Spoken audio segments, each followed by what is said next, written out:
Welcome, welcome, welcome, friends, Romans, Israelites in the dispersion. We have Andrew Carlson on hand for questions and answers on Friday night. You're welcome to come join in with us on Zoom to www.theyahad.com. And you'll be able to talk to the famous Carlson in person. And here he is, the star of the show right now. There we go. Okay. You want a question?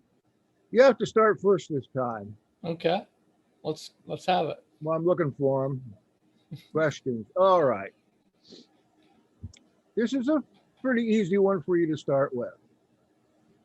It's simply, what does Ecclesiastes 2:11 mean? And I can quote that for you.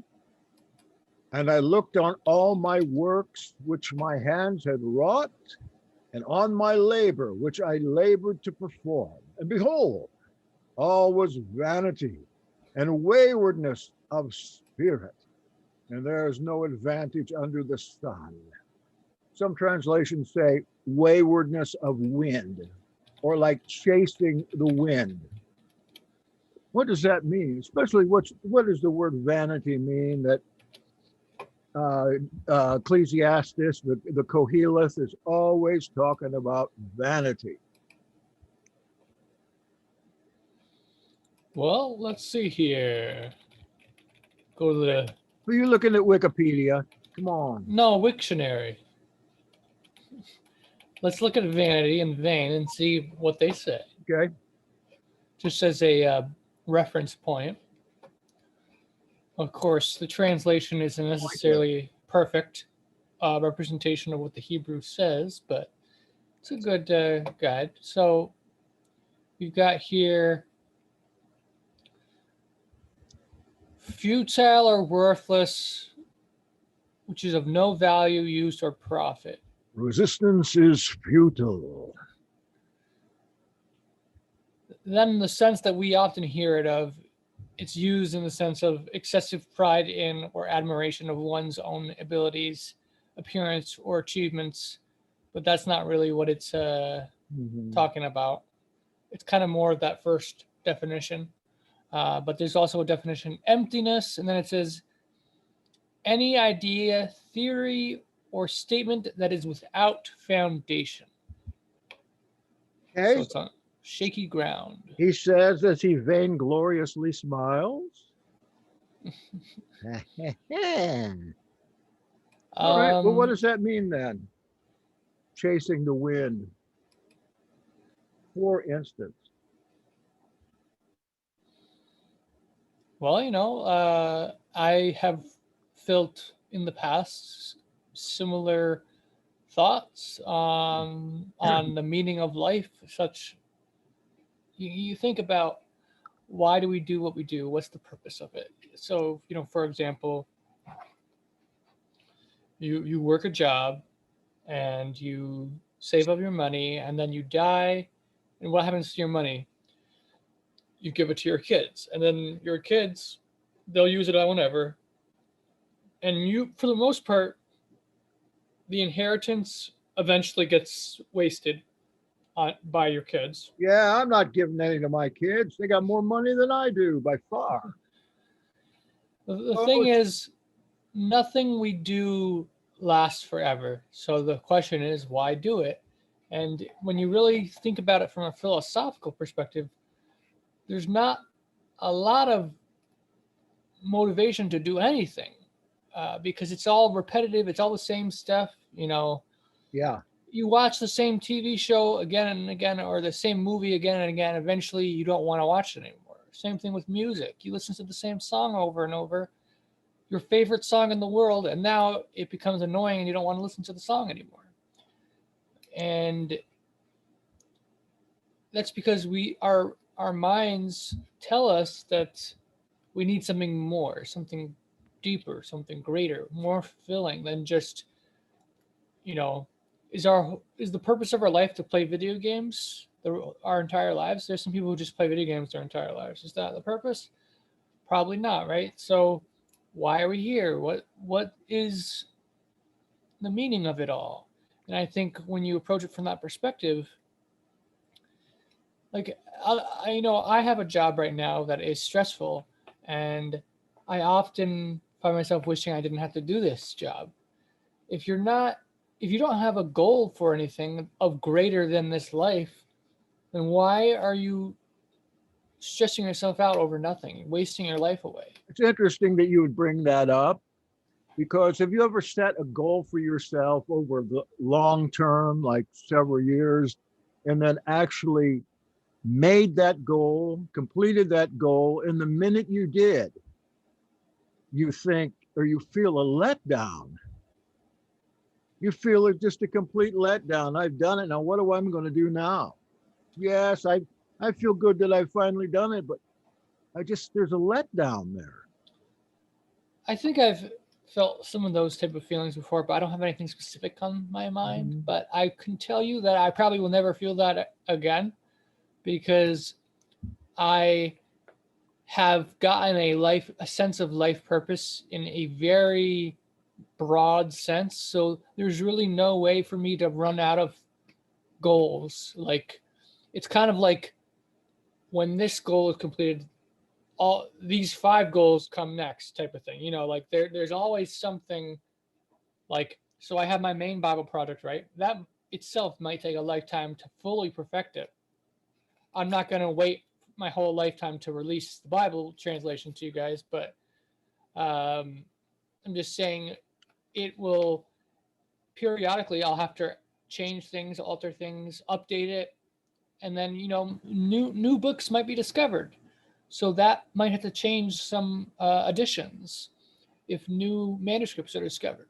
So there's always this idea that the Bible project may never be 100% finished, but it's going to be in stages and steps. And so that's one of my primary goals. But when that goes away, and let's just say I was to finish my Bible and it's done, or it's done for all practical purposes.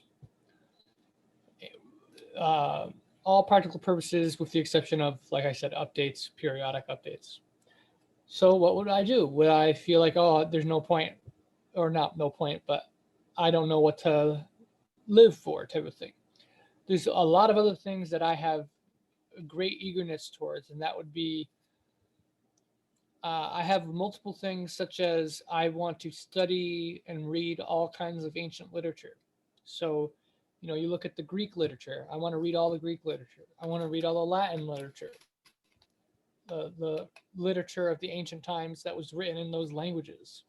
Akkadian. There's so much amazing stuff in the Akkadian language, and in other ancient languages like Egyptian language. So I would love to learn all that stuff, Sumerian, and read that literature and just really master that ancient history. And there's history is just so interesting, and there's so much value in the past, learning from it. So for me, there's always something to learn. There's always so many things to learn about. So I'll never come to a point where I say, what can I learn? There's nothing to learn. There's always something I'm interested in learning and deeply want to learn. And then to do, I'll always have the desire to learn languages. If I finish one language, if I learn one language, I'm going to go into the next language. I'm going to try to learn more languages. For skills, I'd love to learn different skills, like of how to do physical, advanced physical actions, like carpentry stuff, maybe some engineering things. It'd be great to learn those skills. Mm-hmm. That'd be tough, but if I had the opportunity to learn that, I certainly would be interested. If it works within my time abilities. So, have you ever heard of Charles Vanderpool? Maybe, but it doesn't ring a bell. Right. He's a translator. He translated what he calls the Apostolic Bible Polyglot. Okay. And you can get this. It's free, translated from Septuagint and all the Greek texts. And got in touch with him. I'm really pleased with what he did and some of the other books. Like I've got another one here called Entities in the Book of Revelation. That it's an astounding book. But I sent to him, I said, when are you going to get these apocryphal books done so we can put them between the testaments? And he said, what are you talking about?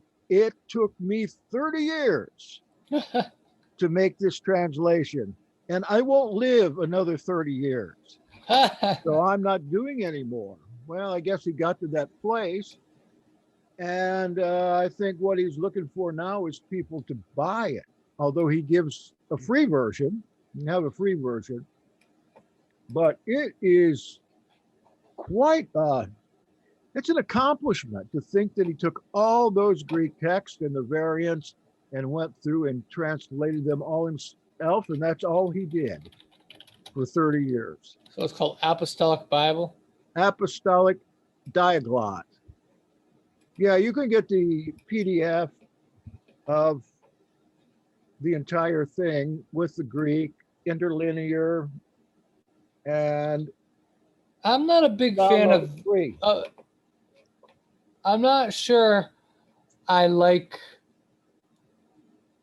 interlinears are good in some sense, but they also like I'm looking at. I just went to his page, and like as an interlinear, probably most of the interlinears look like this, but it just looks ugly to me. It is ugly, but one of the things about it is if you have a little bit of Greek knowledge, you can go through there and you can judge yourself how his translation is. Yeah, so I can look at this picture that I sent you guys. Okay. So you just look, and it just looks like so much text in such a small space. It like hurts my eyes just glancing at it. Like, you know, it just seems like way too much information in one area. But then if you have it on your computer, one thing it'll do is zoom as big as you want, but it's not, what should I say? It's not very friendly with a search. In fact, I think it's just like a printed page. So it doesn't search well at all. And that's the only downfall of it, unless he's done something since then. I have not done this yet, but I am very much interested in getting,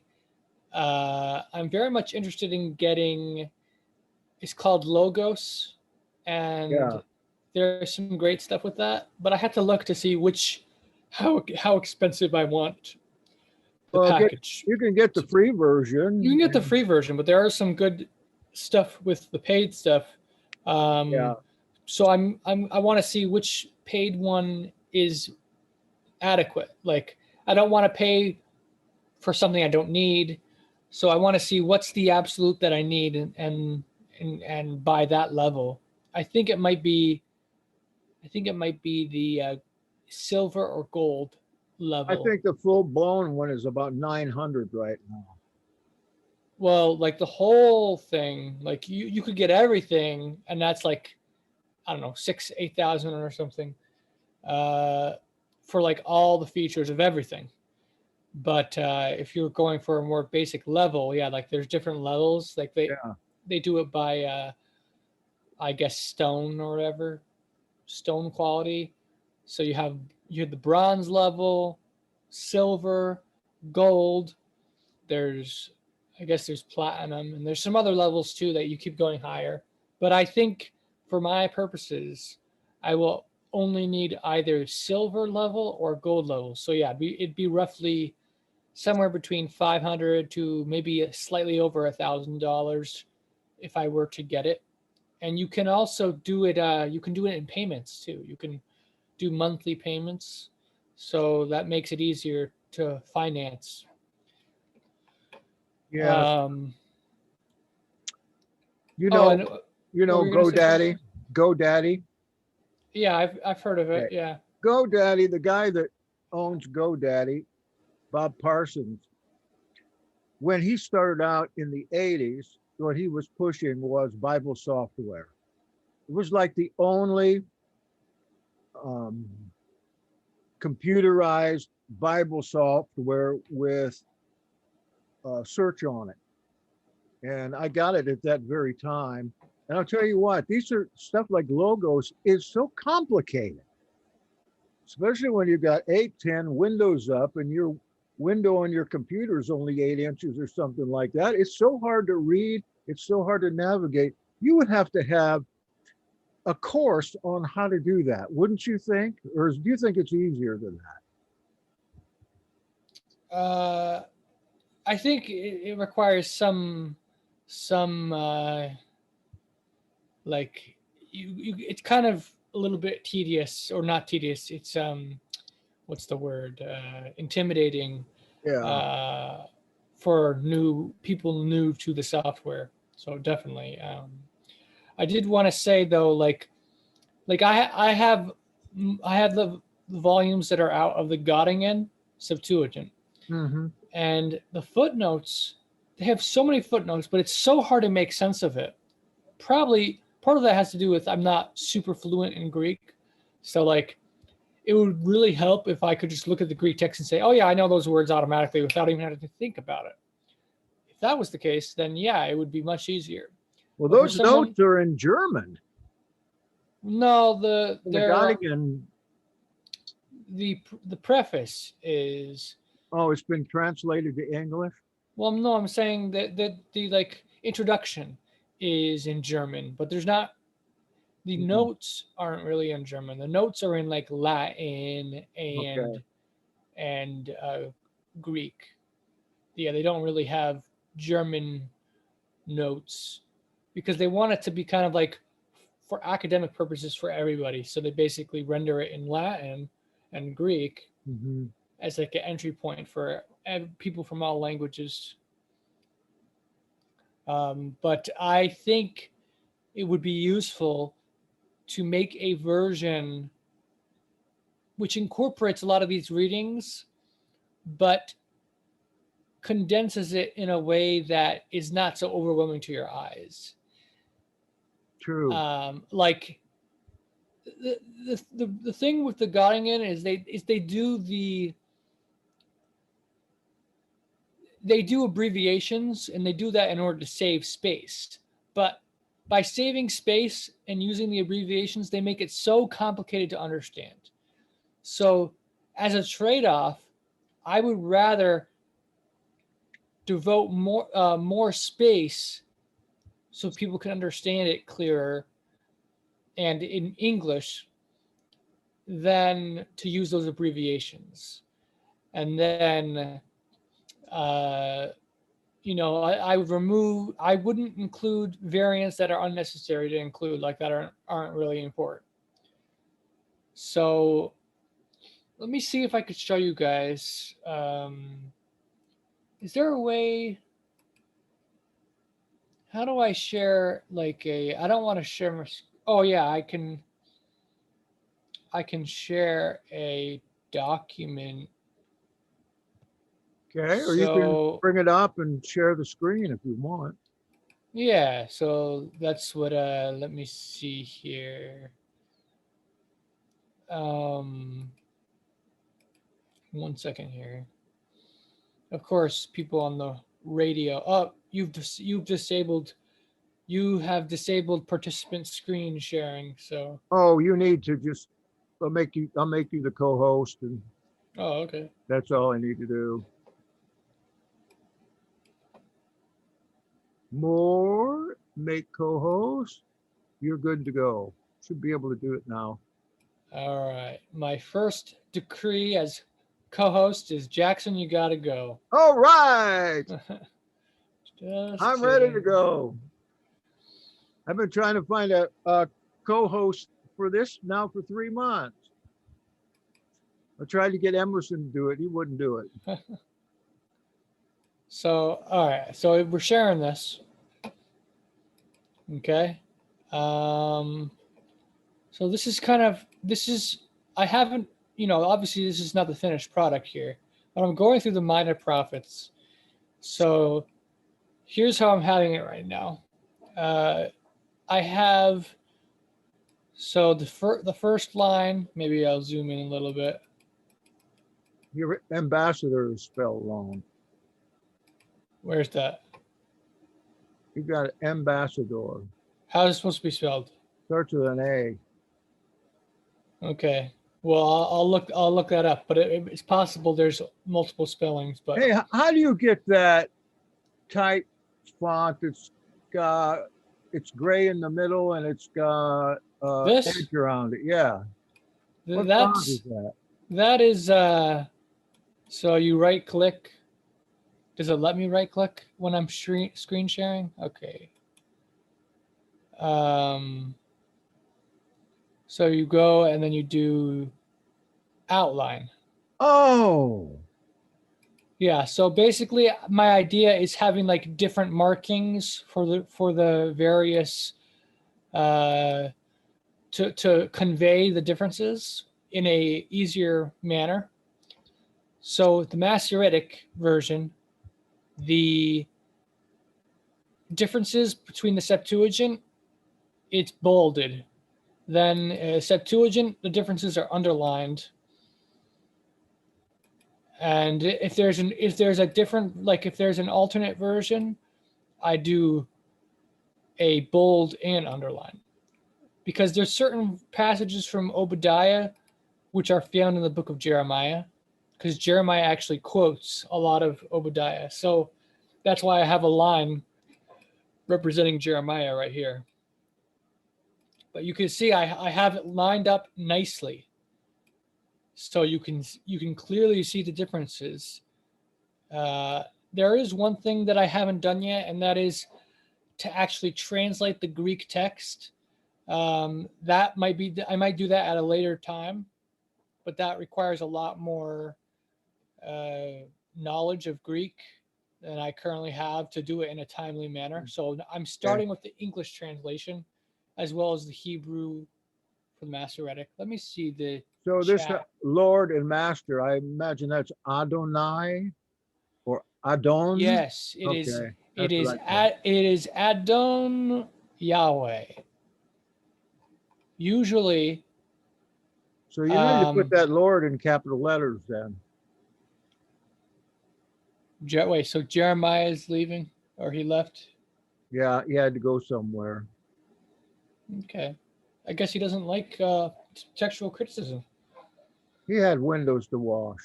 I don't Wait, know. so Vicky says she can't see the outline text.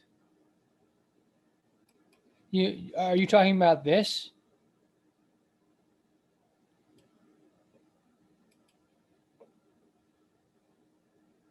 I don't know if she can talk or type the Oh, response. Vicky can talk. Let me tell you. Yeah. She can talk. So when you say yep, you're saying this section right here. Yes. It's Okay. hard on my eyes. What'd I tell you? You can read it still, or you can't I can really see read it. I can see it, but if it were if I were reading a print book, if you printed this out, it would be hard for me to read. So would you prefer, I've done this before in the past, would you prefer, let me see here. Italic, bold. If you're trying to No, not a point out DSS, like make it special or whatever, do So- italic, bold, or just bold. So let me show you a different rendering here. Let me see, where's the background? Oh yeah, it's at the top. So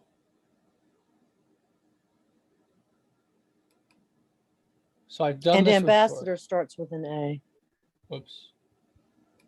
Yeah. I can see that better, but I wouldn't read it then- long. Honestly, I wouldn't read that long because it's very hard. There's so much contrast. It's just very hard on the eyes. For my eyes, You eyes. mean the lines? Like the black background you just had. It's easier to see the words better, but there's so much contrast So with what the would be- black what- black background that you just had. Yeah. It would just, I couldn't read it. I could read about 10 minutes at the time and I'd have to put it down. I'd get a headache. So what would be better? What would be easier to would it be better? No, I mean Well- of the two, this or the one I did, which would be preferable if you had issues between those two? That or the black background? Yeah. Neither. So let's see. Sean says a cream colored. So what would that be? I'm not sure what cream would be. Like over there to the left, like a light yellow. That's kind of creamy, sort of. Like up one. Yeah. What about I- pink? That's cream, right? No, it's not. Stop. Yeah. What do you have against like just straight bold? Well, because I'm using that for something else. That's the problem. Oh, So okay. I'm using that to mark the differences of like I see. the Masoretic text differences.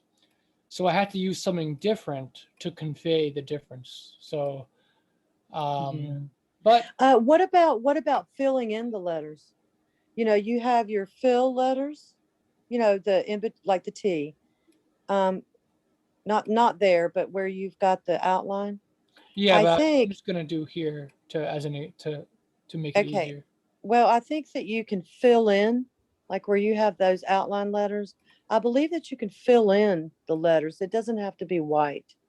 If those letters were filled in with, yeah, like a different color, like a darker color or black or something, it would be more visible. It's been, I don't have Windows, so it's been a Yeah, long time that's since I've okay. had Windows. I can't remember how it's done. I think you can fill in those. It doesn't fill inside, I don't think. Oh, okay. Let me Okay. let me see what happens if I do the black background thing. Oh yeah, it just makes it hard to read it all. Sounds like you've got an assistant. Yeah, well actually I have a assistant. He helped me with this. He actually lined some of the stuff up and then I fixed the lining. Is that Luke Bartlett? No. It's a guy named Tony. How come there's such a big gap on the fourth line in the first section after it Yeah. says Jeremiah? Oh, because Jeremiah doesn't have this part. Jeremiah doesn't contain the words, the vision of Obadiah that says the master. It's just Jeremiah has a prophecy against Edom, and in that prophecy he quotes this part from Obadiah. So don't you need to put something there to indicate that it's been omitted or is absent? Just the space indicates. I think. You're assuming that your reader is as smart as you are. No, just half. Am I half as wrong? smart. Half as I mean, smart. am I wrong? Well, maybe he'd have an introductory page or something. Yeah. Oh. But okay. I actually do think that maybe this is an issue that the font for, I mean, not font, but like the appearance of this one in particular. I'll have Well, you to, know, I'll have to maybe if you tinker with it. change that font, because it's probably the same font that it is in the LXX, it's just the outlined font. Sometimes when you do those things, in my experience, if you use a completely different font, it makes it a lot more visible. You just kind of have to, you know, do trial and error with different Okay, so I see what fonts. you guys are saying. So like, let's just say, let's get rid of this. And just a completely different font, but like a normal font. It doesn't have to be anything fancy, but what's a good normal font? I Like guess Verdana or Arial. Arial Sounds like Black. common. Arial is good. And then Arial try and other that with the font. outline and see Yeah, how it that looks. could work maybe. Although the only issue is like let's see for Donna. Yeah, so it changes the spacing. So I'd have to adjust the spacing of that, which is easy. I could easily Try do the it. aerial one. See how the aerial one looks. Well, that one adjusts it, but not as much. Well, Try doing the one you, not that font, but the isn't there multiple times Roman, or no? I don't know. Is there just the one? Like if you use what's the one that you changed it to a second ago? If Was you it- change the font, you don't have to change the outline. You can go straight to Arial or something like Yeah. that So that one's and not too change bad. it to outline and see what it looks like. Because it could look completely different than the Oops. other. Well, the Like- outline I had to like I was trying to look on my phone one way and I had to zoom another to read it. But I could read the other Yeah, text. see, I can see that. That you just did the vision of in outline. I could see that a lot better than the original font. So Do you see guys what I'm think saying? something like this would be better? Like, But then see where maybe you've try changed the font in adjusting the size and DSS? make Yeah, it 11.5. Yeah, let's see. Typo, yeah, typo. Let me show you, Onieu, if you don't mind for a second. Right there where DSS, the vision of, 11. highlight the vision of and right click and do outline in DSS, just that part. And then Technically, I right mean, you click could see he doesn't do need outline. outline now. Well, 'cause let's it see that stands out. outline. Yeah, for see what it fun. looks like. That's the You kind of see looks the that same. that's better than the other one you had. I can see that. Yeah, but I do like this that it's like a different font because you can see the difference between the style. You can. Right. And each font looks different when it's outlined. Some of them are like that is not nearly as legible for me as the other font. Right. So But like that's just my eyes, everybody's eyes are different. yeah, but like so this it can be overwhelming, but at the same time I've tried to simplify it and I've tried to make it easy for people to see the differences between the different versions, the main versions. Instead of like all kinds of abbreviations and complex stuff, you got here the main words underneath each other lined up, and then differences are marked by like bold, underline. Those are, and then this type of special bracket tells you that the words are in a different order compared to another version. So yeah, and I have that for It's really cool. Obadiah. That's what I've got so far. And what I did is I actually went to the Hebrew text, looked at the Hebrew, compared it to the English translations of the King James and the Brenton Septuagint, as well as the New English translation of the Septuagint. And then I corrected the English text in light of the Hebrew of both the Septuagint. So I actually altered the Septuagint translation of Brenton to make it agree with the English translation of the Hebrew. Sometimes I altered the King James version, and sometimes I alter the Septuagint, and sometimes I alter both to make it more in line with the Hebrew and to make it as similar as possible on the understanding that it was translating the same Hebrew text. So I make it look really similar. Like, see, I'm intentionally using the same exact words, the burden of Nineveh, and it's like everything's the same except for the words that are clearly different or are likely different. So that's what I got. I have a book of Nahum. Like, look at this. I reconstructed a acrostic.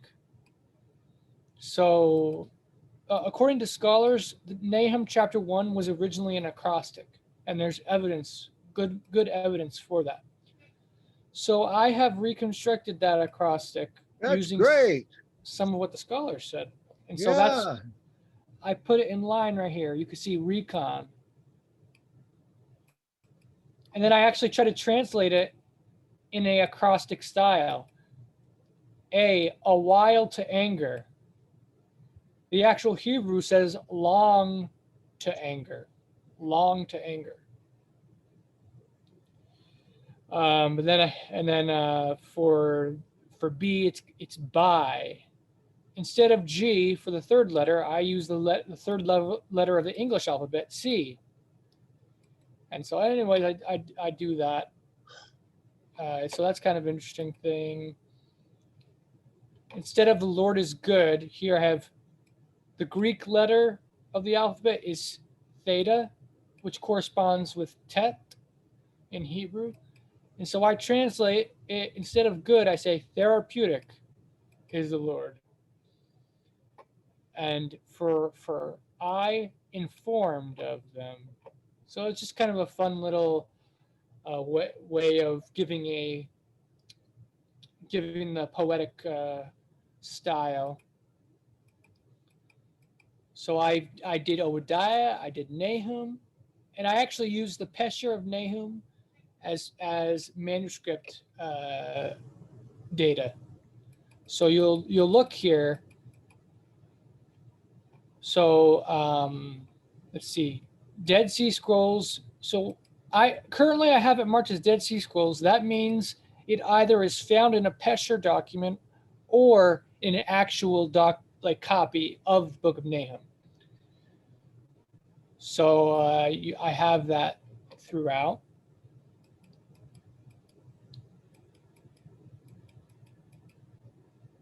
When it's available, of course. So that's Nahum, and then I have, let's see here, Haggai.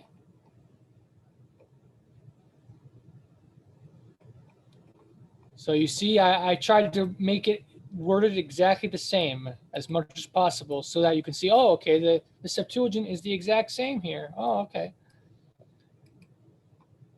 So you can be like, wow, there's not much difference there. You don't even have to read it. You can just look and say, okay, it's the same here. I don't have to worry about it at all. It's the same. But then you can focus on the differences. Oh, okay, there's a difference here. Let me see. Maybe there's a reason for the difference. See right here, you got Zerubbabel, the son of Shealtiel. The Septuagint adds of the tribe of Judah. And so many times the Septuagint will add something. And when it adds something, I then put dots in the Masoretic, the Hebrew. I put dots to reflect that there's something that's in another version that's not here. So I put the dots to let you know that. Whereas for the Septuagint, if there's something in the Masoretic, I put underline with space. Nothing. So yeah, that's Haggai, and that's, oh yeah, this is, look at this. This is a huge section that's not in the Hebrew. Even piece of soul for a possession to everyone that builds to raise up this temple. That seems like a valid verse that was, or clause that was removed accidentally by the scribes. And we've got right here, the word that I covenanted with you when you came out of Egypt. That's not in the Septuagint, but that seems like a legit, authentic clause, which the Septuagint accidentally removed. So that should probably be in the text, but you can see it and make your own determination. Right here, it says once further, it being a little bit, and the Septuagint doesn't have that. So I clearly mark it so you can see with your eyes just by looking the major differences.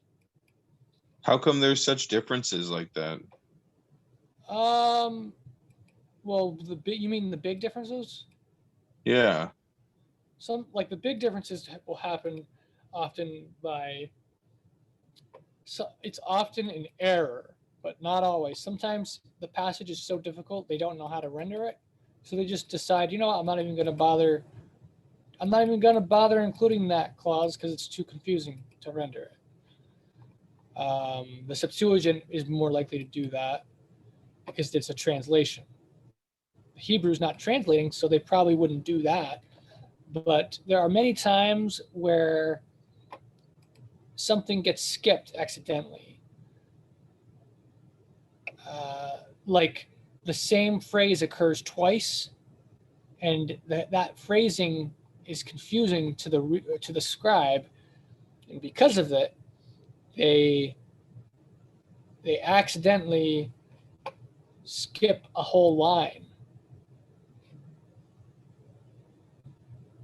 But yeah, like I don't know for sure why some of these are not in the other.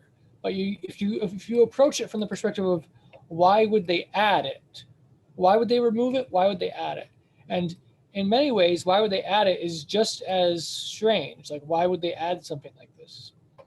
Whereas other of these differences make sense to add, like right here, let's see, like in certain places where it says day, in the first day of the month, the Septuagint doesn't have day. So you could see why a scribe might add day for the sake of clarity, or why they might remove it as unnecessary. Both make sense. So a lot of these differences can be explained easily by the one or the other was interpreting it and wanted to, and then when they interpreted it, they had to change some of the grammar to make it fit each other. Like, let's say here, I don't know, but there's plenty of examples where. Does Greek have grammar? Yeah. All languages have grammar rules, and there's a whole bunch of ways that each language follows these things. But what Greek has is it doesn't really require strict word order. English is very much focused on word order. Hebrew in some ways as well. But the Greek uses what's called case endings. And case endings allow you to say a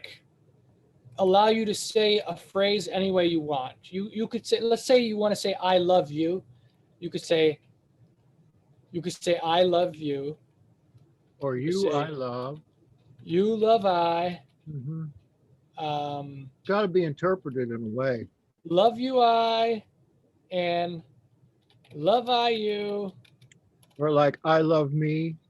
I you love. I actually don't think you can say I you love in Greek. I think that's. That's French. That's Latin. Latin as a subject. Well, you love I object, and seems verb. the opposite. You love I. Well, that's because it's in English. And we all love you. But in Greek, there's special endings which tell you. It would be like, let's say. So that would be obvious that that's really saying I love you. The one that says you love, it's obvious then. Yeah, okay. It'd be like, so you is object, I is subject. So in Greek, it would be something like, if it was you love I, it would be you object, love I subject. So you can see, okay. Yeah. So the person who knows Greek and is fluent will never be confused what the passage is saying. I see. Okay. But so that's why I think it's okay to alter the word order when you're doing these things, because I don't think the word order is too much of a difference of importance. Except if you don't have, in English, you don't have those case endings. So sometimes, right. in a very compound sentence, you're going to have something that kind of show you around. Right, but I'm just saying, I think that if there's a way to change the word order without altering the meaning, then I think it's okay to do that to make to show how the text is identical from the original Hebrew. So like, let's see here. For example, and spake Haggai, the Lord's messenger, right? And if instead of and spake, I had rendered it as and Haggai spake, although right, and Haggai, the Lord's messenger, and the messenger in the message of the Lord spake to the people. Then I would take the Septuagint text and I would alter it to make it identical, because this is just a translation liberty. It's not the actual text that's different. Like just like the Greek is a translation of the Hebrew, English is the translation of these as well. So the word order is not as important. So my version probably is not going to be focusing so much on word order. Anyways, that's pretty much it. So I have these three books here, and I have a fourth book that I've just about finished. That's Jonah. So that's my current progress. But yeah, would you guys like it so far? Yeah, it reminds me of your Temple Scroll book. a I lot. like it. Yeah. You kind of do the same things there. Emerson wants to eat children. That's not good. No. And also, you say punctuation can make a big difference, but Hebrew doesn't have punctuation, or at least originally it didn't in the Bible. Yeah, I find that to be pretty fascinating. So certainly, without punctuation, the meaning can change significantly depending how you're interpreting it. I actually think, like for example, there's one psalm in the Old Testament, or it's actually two psalms. But it's one psalm in two versions in the book of Psalms. It's Psalm 14 and Psalm 53. And it says, there's a translated portion where they translate it as, the fool says in his heart, there is no God. But the words there is are not in the Hebrew text. Mhm. So the actual Hebrew only says, the fool says in his heart, no God. So I believe that instead of saying no God as in no God is, no God is, instead it's actually saying, like a quote, the fool says in his heart, no God, like no, I'm not Oh. going to Yeah, like an exclamation. No. Instead of Yeah. yes. because that fits the context more, where the context is talking about the fool being like a disobedient, if you let's see, if you look at the passage, it is let's see here, Psalm 14. That makes it pretty relevant, actually. It says, they are corrupt, they have done abominable works, none that doeth good. I'm not doing what you say. Yeah, Oh, so yeah. for example, atheists, there are some atheists who are pretty, most people are sinful to a certain extent, right? So atheists are no exception. But there are some really good-hearted atheists in comparison to pretty horrible people. Like there are some very sweet-hearted, kind, and charitable, and even pacifist type atheists who live, like Buddhists, who are very peace-loving and such.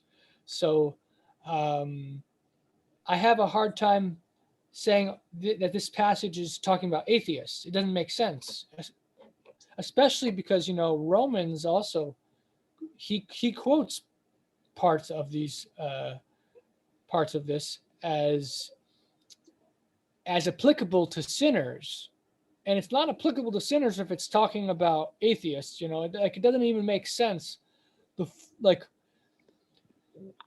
He starts out his psalm saying, the fool says in his heart, no God exists.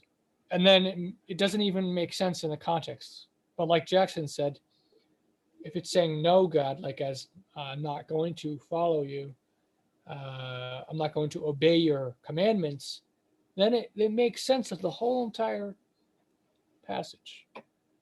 You're right. I have a brother that's an atheist and a sister that's a Buddhist. They're a lot sweeter than I am. They're really nice people.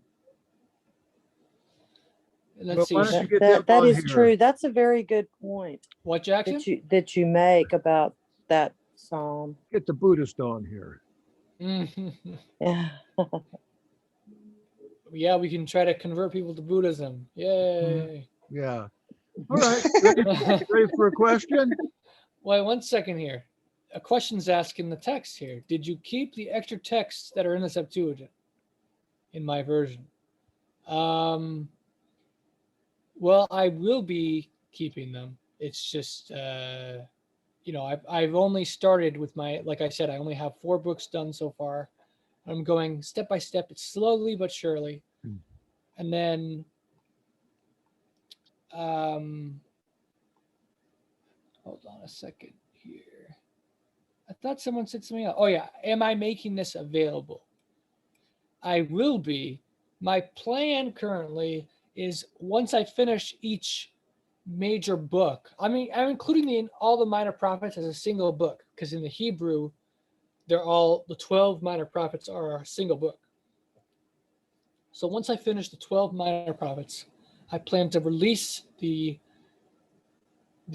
current version of it at the time, and I will probably release it in, I'm thinking initially I'll probably just release it as PDF files with like it might be password protected, and then like I would give people the password like in my group and on my YouTube and stuff. I'd give them the password, but I would make it a password protected PDF file probably, and then I would also probably take away the ability to copy and paste. The reason being is I might try to sell them like for like actual book copies. I might try to sell. So if someone will copy and paste, they could easily just copy the entire thing and then paste it in a document file and then try to sell it as a knockoff. So I'm thinking to prevent that from happening, if I made a PDF file which was with that you could not copy and paste, that might help reduce that to some extent. But I don't believe in hiding the scriptures if people aren't willing to pay, so I definitely want to do like a free version for people. Like, here's a free PDF file type of thing. But if you want the book copy, then you pay, and that's like, it could be considered a donation essentially if you want the convenience of a book format. So yeah, that's kind of my current idea, that there might be like a paid version for book format and then a free version for PDF. All right, Jackson, give us another question. Sorry for that long tangent. All right. That had nothing to do with question and answer. This is a real question. Did the bath come from Bathsheba, the famous biblical bather?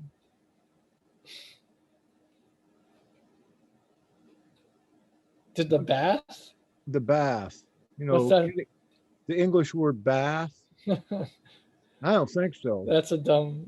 Yeah, that's pretty dumb. Actually, that sounds more like the Adenics type of logic. You've heard of Adenics? Next. That's I forgot the guy's name. Isaac Mazamin or something. Is that like on cartoons on Saturday morning?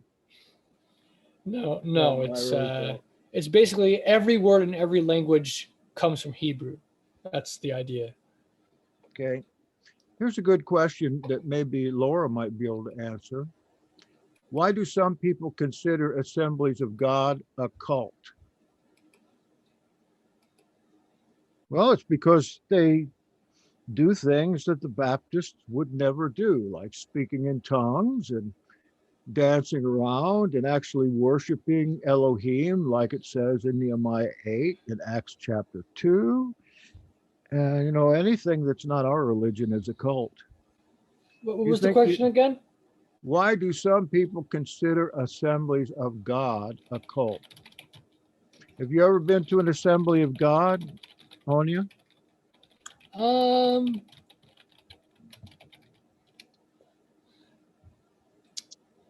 I have I lots and lots of I times. think I've been like once or twice, but it Okay. wasn't my cup of tea. Okay. So I don't really bother with the whole cult thing. It's just kind of like I've been having a debate recently on Facebook in my Facebook group with a guy who basically says that a Christian is synonymous with someone who's born again. And the idea is that by definition, if you're not born again, if you're not saved, you're not a Christian. And I tried to explain to him, I find that definition faulty. Nowhere in the Bible does it say that's the definition of Christian. If you look up the word Christian, it basically just means someone who professes to be a follower of the Christ or I the think Messiah. you only find Christian in the Bible once, maybe just twice, once in Acts, once in like Timothy or something like that. I don't think they even called themselves Christians. Certainly, was Jesus a Christian? I would say not. He was Jew. He was a Christian. He was a Messiah. A Yehudite. He was I a wouldn't call him a Messiah. Christian. Yeah, he Did was he- he Did was he believe in anointed. the Trinity? He was anointed. If you're Yes. Catholic, if you don't believe in the Trinity, you're not a Christian. Or if you're any kind of Protestant, if you're not a Trinitarian, then you're a cultist. Or if you're not a Baptist and you speak in tongues, you're a cultist. Or if you're Jehovah's Witness, you're in a cult. It's one claiming that the other one is a cult. Now, Assemblies of God isn't thought of much as a cult anymore, but they certainly were in the earlier part of the 20th century. But they've settled down a lot since then. It's like if someone makes the standard, you have to be a believer or like someone who's saved in order to be a Christian. That or like a like I don't take issue with the word Christian. A lot of people take issue with it. I don't take Mhm. issue with it. I think it's acceptable to use the word meaning that you are a follower of Yeshua the Messiah. But what I take issue with is people who say that the term Christian means someone who is born again and is going to be saved and is saved where because it's very much the whole logic of Baptist or Calvinist or whatever the people who say, well, you were never really a true Christian to begin with if you True. lose your faith. It's just it's word games that people play. Like Besides, in New Testament, they certainly, if somebody was called a Christian, they thought of them as somebody that followed the teachings or the religion of the emperor because he was the Christ. well, there was many Christs. Augustus called himself the Christ, and the Roman people called him the Christ. It just means the anointed, supposedly, but somehow it got into our language as an English word, Christ, and an English curse word besides that. I would say people consider you as a cultist, and me too. In fact, when people ask me what I do, 9 times out of 10, I'll tell them I'm a cult leader. I actually think I never thought it was possible, but I think I've outdone Jackson Snyder in cultic ideas. I think so too. I'm getting too old for that sort of thing anymore. I want to live in peace. So, but when I first moved here to Vero, church people just, Betty's son is a cult leader all over the place. And they wouldn't even talk to me, wouldn't hang around with me or anything because I was a cultist. Now it's become the whole entire city here. nobody will hang around with me. Yeah, so like the reason I brought up the word Christian is because I think at the end of the day, if all people who claim to be Christian are identifying as Christian, it doesn't matter if they're saved or whatever. If you claim to be Christian, that makes you a Christian. Whether that means anything or has any real significance, that's another story. Like in a spiritual sense, whether that gives you any benefit or not to be a Christian, that's a debate, another debate. But if someone claims to be a Christian, to me, that by definition makes them a Christian if they believe that they are a Christian, because that's all that Christian means, someone who professes to be a Christian. And so in the same sense, like saying you such and such group is a cult. What is the definition of a cult? It just They're seems to be all cults. used very pettily. Yeah, by a cult people, is by any groups group that is around disagrees a with you. leader. Yeah, but generally it just simply means any group that it surrounds a leader, a charismatic leader. Christianity is the biggest cult in the world by that definition. It's not a fair definition because the church has turned it into a polemic. Right. And then, what's even more comical is that they've turned religion into a bad word so that Yeah, you can't say, I mean, when I say you, I mean like regular Christians tend to, but this even affects Messianics too. They say they don't want to call themselves as having a religion. They think that's a bad word, that it means something. yeah. People even in the think tank, they say, "I hate religion." You can't Right. you can't believe in anything if you hate religion. Religion's the discipline of it. Well, that's why I love studying languages so much, and my knowledge of language has basically forbids me to believe a lot of what some people believe about a lot of these words, because I just know so much of these words and their origins and roots and what their true meanings are, that I know that it doesn't make sense to think this word's a bad word. Like the actual meaning of these words is not bad. It's just how people use them can be bad, but that doesn't make, like, if someone was to, Yahweh is the name of our God, right? So if someone was to start using Yahweh to mean something really inappropriate, would we then stop using Yahweh? Oh, well, someone has now made this into a bad word. We can't use it anymore. That doesn't make sense. To abandon a pure good word because someone's abusing it for sinful reasons. Just like someone says, if someone says Jesus Christ, like as a curse, them using it as a curse should not be the reason why you say, oh, they're using it as a curse word, I can't say it anymore. That would be very stupid logic. But people are using that same logic to oppose all these different words as if these are bad words. So I would urge people who think certain words are bad to do some linguistic study of these words, and you might come to the conclusion that these words are very pure and innocent words and not bad. All right, Jackson. I'm with you, brother. Give us a question. Okay.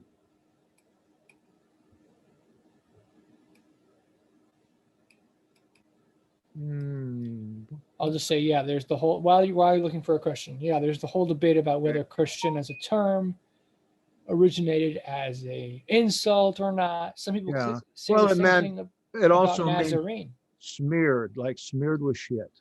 That is what the original, at least that's what the scholars tell us. It means smear in the sense of an oil. Or excrement. So is it possible that Adam would have helped build the ark since he would have still been alive during Noah's day? That's a good one for you, because you know those lifespans. All right, I need you to say that one more time. Read that question. Is it possible that Adam would have helped build the ark since he would have still been alive during Noah's day? No, not possible. because it puts the building of the ark not too long before the flood actually begins. And in all chronologies, Adam has died well before Noah and the flood. Yeah, I agree with that. I think Noah is the characteristic of the second 1,000 days. Adam, he was done by then. Yeah, so Adam died in 930 after creation, or after the creation of man. Mhm. And If you watch a movie Noah, which I thought was a really good movie, we find Enoch in there. Methuselah's not in there, but Enoch is in there. The old man up in the mountains, giving wisdom and doing miraculous deeds. It's a good movie. no, it's the opposite. I'm pretty sure it's I think it's Right. Methuselah who's in the movie. Methuselah. Oh, and really? Enoch's not. I Yeah. think. Oh, I got that turned around then. I took Anthony Hopkins to be Enoch. He was Methuselah. He was? Okay. Yeah. Did you like the movie? I did like it. Oh no, Methuselah. He was the good guy. Who was the evil guy? That was I was on the fence on it. Tubal Cain. Tubal Cain. There we go. Mm-hmm. It's kind He of has some wild. He was wild looking, wasn't he? It's kind of like, Yeah. it's kind of like a fun take on it that doesn't, obviously no one takes it seriously, but I mean, people no do one- though. People didn't Okay, like yeah, they it take because it- it didn't follow the Bible, but I thought it followed the ideas in Jubilees and Enoch pretty well. With I don't think it was originally supposed to even be based on the biblical narrative. Wasn't it based on a different book Yes, completely? it was. Yeah. it's. I think what if you mean is understood that, no it was one actually good. They takes it made- seriously in the sense that no one actually thinks this is the actual story. They made Noah seem like he's a madman. I didn't like that. Right. I've They seen. have a Really? tendency I to do didn't- that. In He wanted to kill one of his kids, right? Because they got. Yeah. He wanted to kill all of humanity. They have a tendency to do that. Takes crazy people though. In some of these. Troubled man for troubled times. It certainly, I think, brought to light the idea of the Watchers. Oh Yeah. yeah. Yeah, I like the What way I do did that. you think of some of them being able to redeem themselves at the end, though? Who I knows? think that's wishful thinking. I don't know. Who knows? So according to Enoch, they wanted to get redemption and they were denied redemption. Exactly. Right. I've heard but- people say, I'm not going to see that movie because it's against the Bible, or it's been panned by Christian film organization of some kind. Yeah, but at the think I same guess it time, depends on your perspective, though. If you go into it expecting a biblical narrative, you are going to be disappointed. Sure. right. If you go into it looking for a fun, like alternate, Yeah. you know how stories get passed down in different cultures and things get changed over time. I don't know. I wasn't too much bothered by it, but I do agree some of that was a little bit like, they're definitely trying to portray it in a very negative light. Oh, yeah. I think something similar happened in the movie of Christian Bale for him playing Moses. I think he played Moses. There was some criticism with that as Mhm. well. Okay. What is the Shabbat of Shabbatot? The Sabbath of Sabbaths. I think that is speaking of Yom Kippur, but I'm not sure. The Sabbath of Sabbaths. I think it's used for multiple things. I could be Is wrong. it? Well, the highest Sabbath of the year is Yom Kippur. And it seems like I have seen this called Shabbat Shabbatot, the Sabbath of Sabbaths on Yom Kippur. Okay. Oh, Any I other do- comment? Yeah. So, two things. One, I recently came to the conclusion that the Sabbath is only during the daytime and not during night. Yay. within the last couple Mhm. 2-3 weeks or something. Yeah, But, I think that too. but guess what? I also came to the conclusion of. I concluded that we shouldn't be doing labor on any night of the week. That's a good idea. Great idea. That's what I But need to know. if you do labor, you're not going to be put to death, or it's not a death penalty crime, Mhm. because the Torah only gives death penalty for working on the Sabbath day. But I saw how there's the whole natural body rhythm to what's it called, the circadian rhythm Yeah. or something, Circadian rhythm. where it's an internal thing where if you go out of balance with that rhythm, that measure, it's actually not good for you. It's not good for your health, I believe. And scientists seem to agree with that. So I think there's something to that. So I think when it's nighttime, it's okay to have fun and, do stuff that you can't normally do on the Sabbath. Like, maybe sleep with your wife and things like that. But I don't think you should be doing intense labor. You shouldn't be working. You shouldn't. I think you shouldn't have a night shift job. So based on my recent conclusion, I probably will never do a night shift job ever again. The only time I would say that for people is if they absolutely are desperate and have no other job options, then maybe maybe due to their desperation and necessity, it would be permissible for them to have a night job until they can find something better. I agree. I was in a job. I got Saturday off. The supervisor happened to be an ex-Adventist, and I told him I was a Sabbatarian. I got that Saturday off. Later on, though, he had to change that. I had to work on Shabbat. I was really feeling bad about that, and I prayed. And I prayed concerning it, and it was like, if I'm not supposed to be doing this, then show me very specifically I'm not. And sure enough, very soon after that, I got fired out of the blue. I got fired because I had supposedly held up a woman that worked in the same place with a knife. Now, can you see me doing that?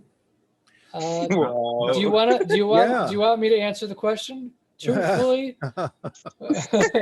You know I don't do that kind of thing. But no, that's what I was fired for. You said, could I see you doing it? Yes. Do I think you did it? No. No, I didn't. All right, here's one, Exodus 23:2. But I want to point out something on this one. This might be the last one we get to. The translation of Exodus 23:2. Question is, what does it teach us about not following the crowd? Now, let me read it from probably the Revised Standard Version.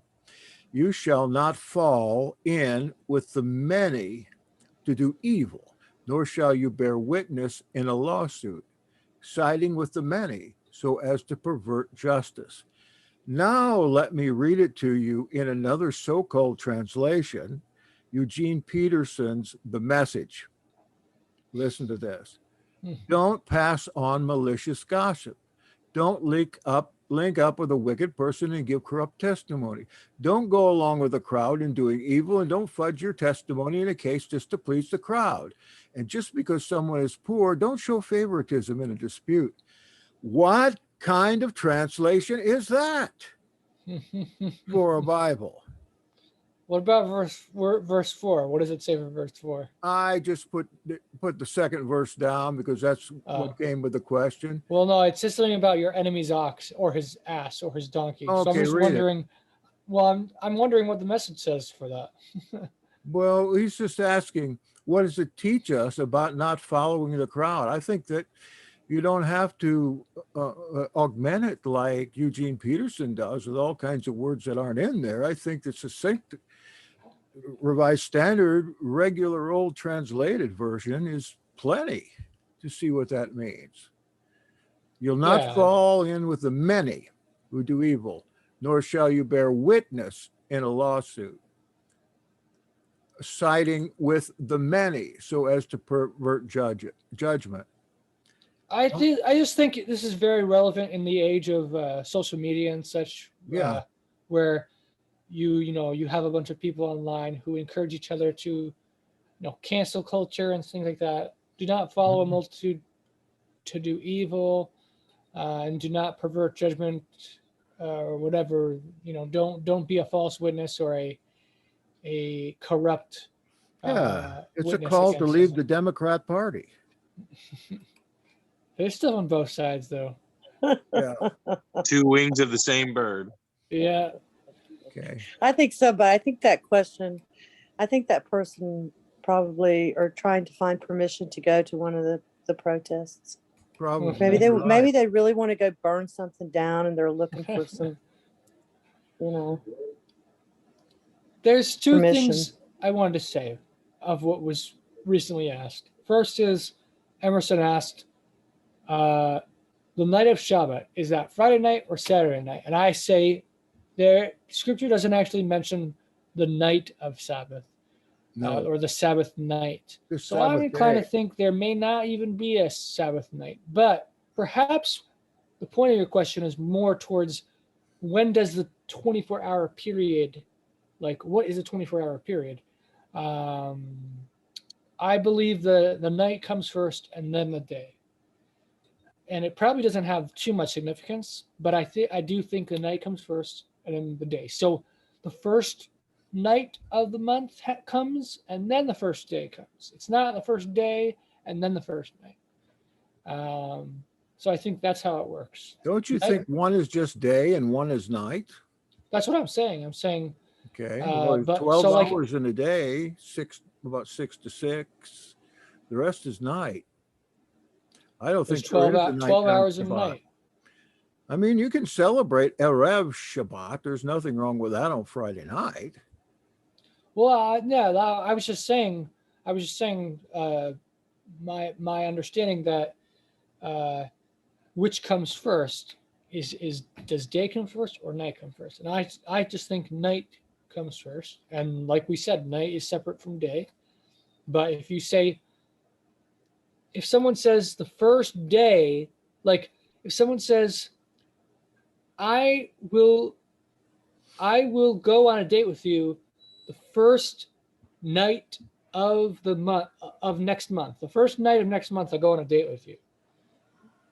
So the question is it the night before the first day or the night after the first day? Oh, okay. Which is the first night of the month? Well, Norman Gray certainly agrees with you on that. And then you put it that way, I don't see why not. Why does Melissa come in near the end always? She always does. I don't know. Like got right as kinda- we're about to we gotta make a usually little end splash. around this time. Mm-hmm. She's got to go out and feed the chickens. All right, I've got one more for you. It's real quick. All right. How often did the Israelites offer sacrifices? Simple. Every day. Every day. Exactly right. Amen. Who's the Israelites? Well, I suppose they're thinking of anybody in Israel that was religious. If you're saying is there one Israelite, at least one Israelite that's doing a sacrifice every day? Because like of course there's the daily sacrifice, right? I'm thinking in the temple, yeah. The priests do the sacrifice on behalf of the nation of Israel, but the people themselves don't each do a sacrifice every day. No. They have to do sacrifice during the festival times, during special, like, sin offerings, things like that for special occasions. But it's the most common sacrifices were like festival sacrifices. Those are the ones that were common and you had to do. Yeah. But even then it was like, let's see here. It was really just the priest mainly who did that. What you did, you had to bring your tithe. The whole village that went to Jerusalem for a feast, the idea here was that the priests had animals marked with red paint. They were inferior animals that you could buy. You could no longer bring your animal with you. You had to buy one from the priest at exorbitant prices, and they were blemished animals anyway with the red paint. If it didn't have the red paint, you couldn't sacrifice it. And they would, most of the time, be able to go in and sacrifice their own, that is to take their animal in and hand it over to the priest. But even that was abolished. But they did have a daily sacrifice. As for the Israelites as people themselves, no. In fact, in Galilee, they probably seldom sacrificed anything because there were too many of the non-Sadducean Jews up there. So, this meeting that we recorded, you know how a big part of it, I was talking about my version of the Bible thing, and Yeah, I was showing you guys Yeah. the screen. How will that translate in regards to putting it on the radio thing? I will take that part out. Okay, so because you're taking that part out, I did want to say, let's see, there was something that was said earlier.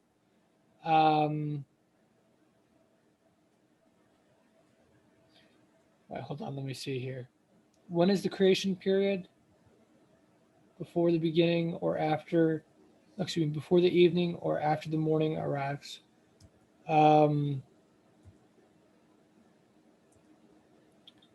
So I believe each day, or okay, each time of creation was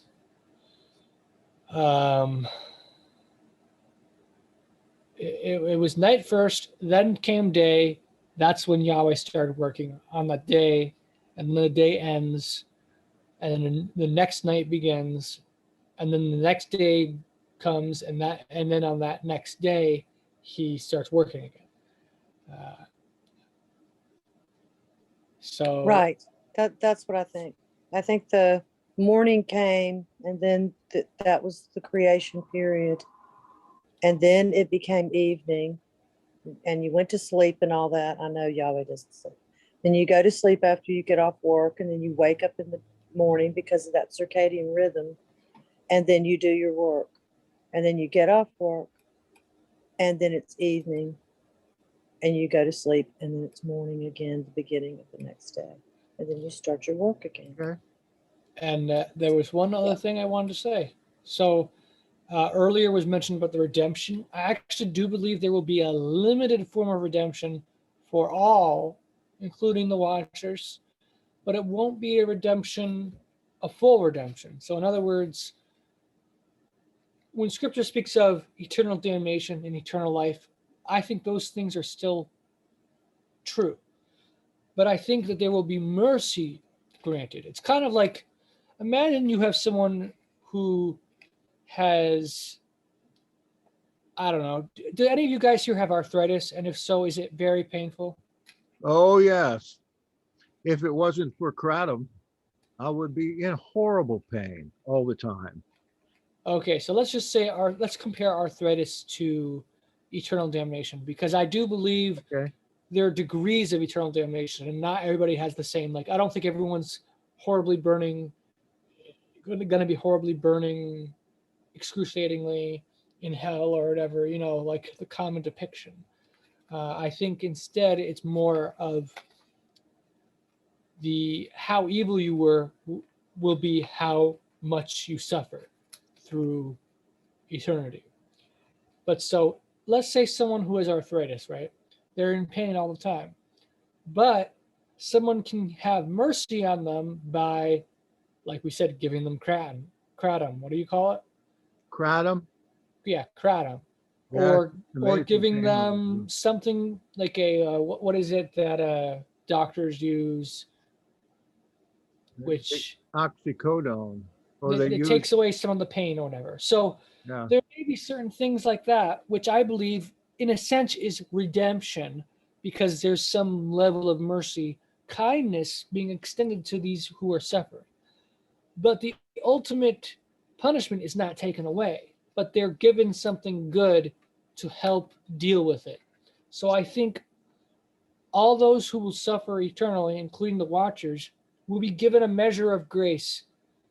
They won't be given a full pardon, a full forgiveness, but they will be given some good to bear through the tough times and make it not as harsh in pain.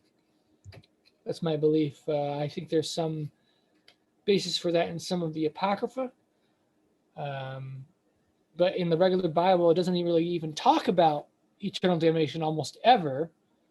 And the few times it does, it doesn't really say that there will be a mercy given to these people, except there's that one verse in Revelation which says, every month the trees from the leaves from the tree of life will be given to the nations so that they will be healing every month. So my thing is, if there's going to be healing for the nations, how is there healing if everybody is eternally, is like, will never, there's no death, no crying anymore, supposedly, right? Mm-hmm. The tears are wiped away. Well, why are there these leaves necessary? Well, I believe it's because there will be people who are outside the New Jerusalem who need those leaves. So they won't be allowed to have the fruit of the tree of life, but they'll be allowed to have the leaves. That's my theory. I don't know if it's 100% true. But okay, and then one other thing, Sean says, Enoch seems to contradict that fate for the Watchers. I don't think it necessarily contradicts, because it's not, the Watchers basically wanted to be restored and to have their punishment taken away. Whereas I'm saying that their punishment remains forever, but that you can have something good to them during that time, or you can have a temporary mercy. So for example, in some Apocrypha, like the Apocalypse of Peter, it seems to say that on the Sabbath, every Sabbath day, the wicked will not be tormented for their sins. So the Sabbath is given as a rest for those who are suffering. If that's the case, I don't see that as a contradiction with what Enoch says. If every Sabbath the Watchers are not punished, but the rest of the week they are, then I don't see the contradiction in my view, because they are not forgiven. They're not redeemed in that true full sense. They're only given that small mercy. So hopefully that helps explain my perspective. Yeah, that's good. Do you agree, just quickly, with texts like the Apocalypse of Peter, Apocalypse of Paul, and Dante's Inferno, that the terror of hell is, like, for instance, you're going to be hung upside down with your head in a manure pile, and you're going to have your nose cut off or something like that? Well, those are very specific punishments, so not everybody would have the same punishment. But I think those maybe pictures, perhaps. Like, I don't want to say symbols necessarily, but like, it may not be easy to put it in words what was being seen, and so they used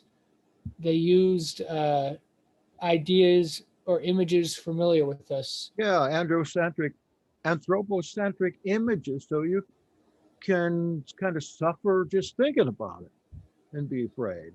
If they said, oh, your spirit's going to be tormented, who cares? If they say, well, your nose is going to be cut off, or you're going to have your legs cut off, or live in a muck hole or in a pit someplace, that's a lot more visceral, a lot more like humankind punishment, and better like, threat. For example, I think the lake of fire might actually be more like a mist.